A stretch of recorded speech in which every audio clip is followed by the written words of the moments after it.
hold on. Wait a minute. So you're telling me Democrats are mad because some young Republicans got caught saying some nasty things in a private conversation? Oh, wait, hold on. So is it kind of like that attorney general nominee candidate in Virginia, Jay Jones, who also got caught saying they wanted to kill conservatives and their children, calling the little children of conservatives little fascists, and that they also deserve to die? You mean that guy too? Like similar to what he did? Is that what you're saying? So you found a bunch of young Republicans talking like that, and you're trying to condemn them and have us condemn them. But not a single Democrat came out and unendorsed Jay Jones, condemned him for his text messages, even though he admitted it, and he still thinks he's the best candidate for Attorney General in Virginia and is still running.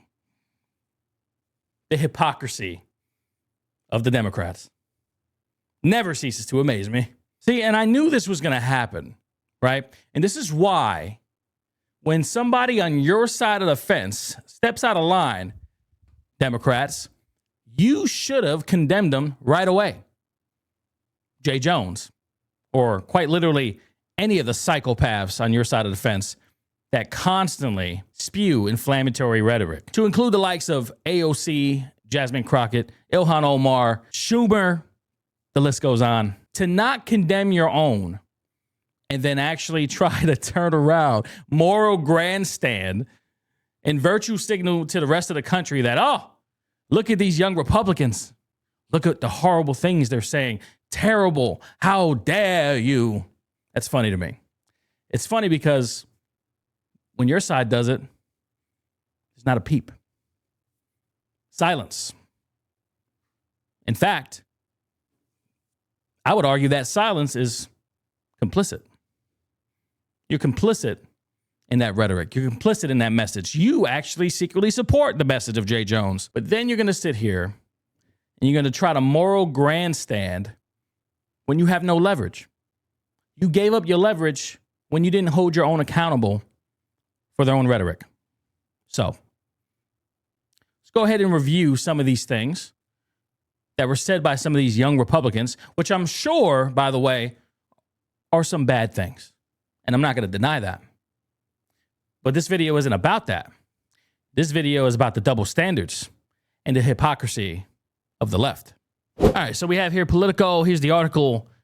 The title of this article begins with, I love Hitler. Leaked messages expose young Republicans' racist chat. Thousands of private messages reveal young GOP leaders joking about gas chambers, slavery, and rape. So let's take a look at some of these messages here. Everyone that votes no is going to the gas chamber. When do we bring that side out? Also, we are officially under consideration for a Trump endorsement. I'm ready to watch people burn now.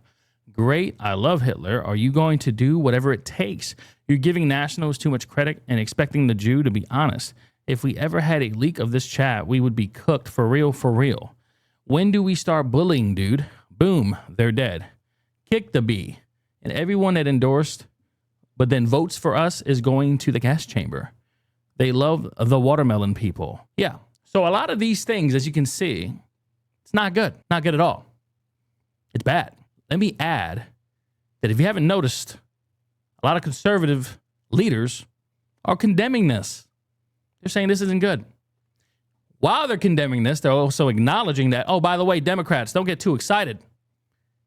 You guys didn't condemn Jay Jones.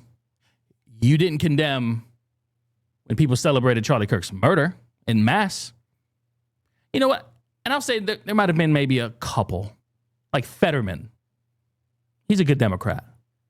He did condemn quite a bit. But for the majority of the left, when they came out in droves celebrating Charlie Kirk's death, you know what the Democrats did? Democrats like AOC or Ilhan Omar, they all but did the same thing. They lied on Charlie Kirk's name. They said he was a racist. They said he was a misogynist. They said he was a Nazi. He was a fascist. All these things, homophobic.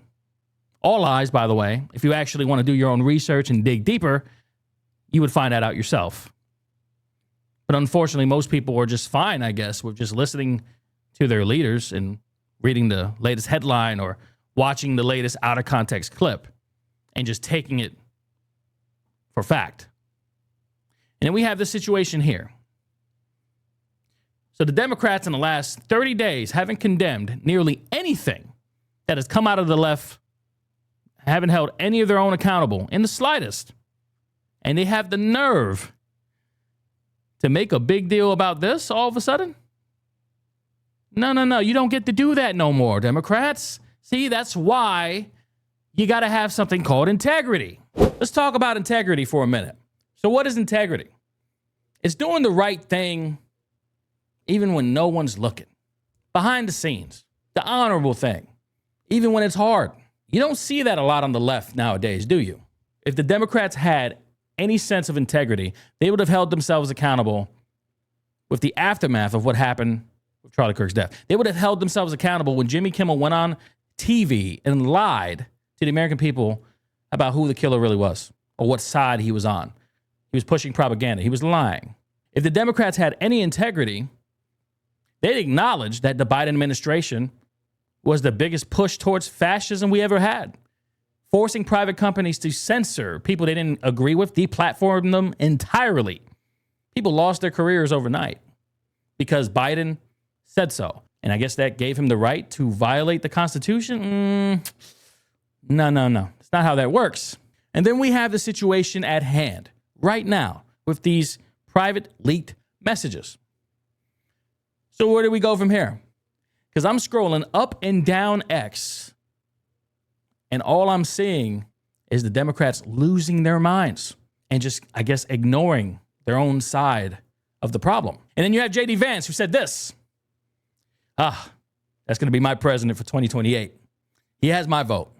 And with that message, the vice president acknowledged the hypocrisy of the left. So the question is, where do we go from here? Because I feel like we're at an impasse.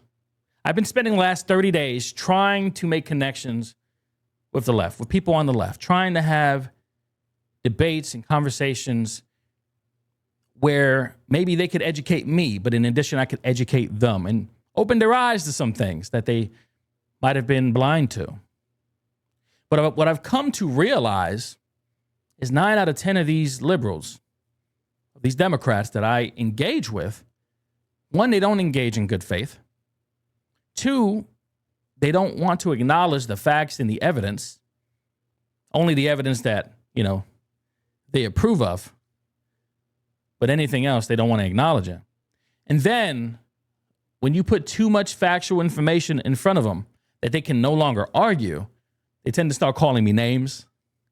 Sometimes they threaten me. These internet gangsters, I guess, Point is, how are we supposed to move on together in unity, the left and the right, if we have situations like this where the Democrats can't even hold their own accountable and then expect the right to do the right thing? Do you see the problem here? Democrats, do you see what you've created this atmosphere. You've created it and you won't admit it. So I guess we're just going to find out together where this goes. But if you enjoyed this video, make sure you like, subscribe, comment below, let me know what you think, and watch live on twitch.tv/noillusions every morning at 9 a.m. Central. Much love and God bless.